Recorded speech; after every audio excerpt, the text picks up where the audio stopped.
Hello and welcome to my video lecture on using the HTTP post requests with PHP pages. So here in this slide, we've got what looks like a request for a local host.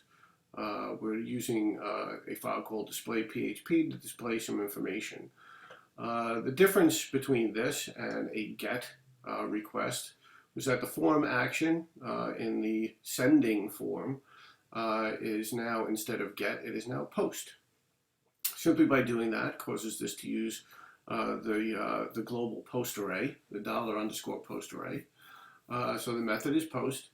And then the code that gets the data from the post array, instead of referencing the global $_get array, references the $_global post array. So let's take a look. What I've done is I've basically taken that code and I've put it into a little project called HTTP post. So here's our HTML5 file. We've got some header information. The title, the little thing that's going to appear in our tab is going to be HTTP post example. Here's our form. The difference here is that the only difference here is that we're using the post method. Notice also that I've gotten rid of from the get example. There was also an example of using an anchor tag. In this case, since we're using the post method, we can't use an anchor tag URL to call the display PHP form, since this is using the post array and it's not passing it using the URL. So that's one of the things we're going to see that's different. I have set this as my default project. So what I'm going to do is I'm going to run this. Make this my index.html file. Funny little things. Hey, that's not my project URL. All right, so let's see if I can do this without messing anything up. So host.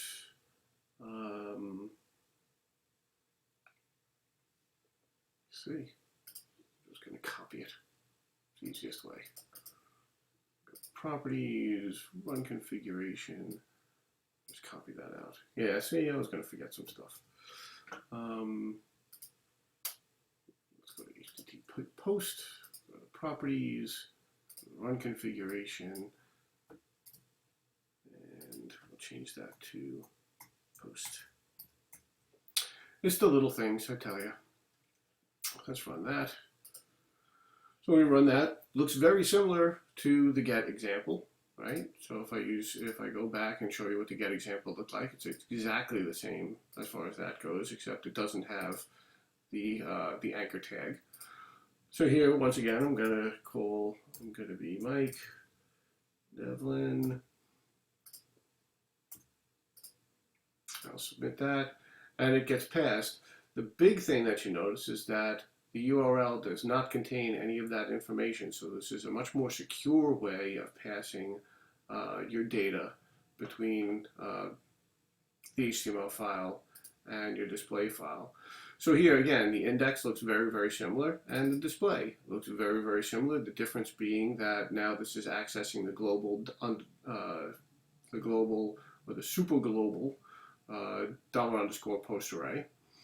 And then there's just a couple of other things. But so really that's the main difference. Let's take a look at when you would use the post method. So again, when the request is for a page that writes data to the database server, we want to make sure that we're using a more secure way of moving the data around.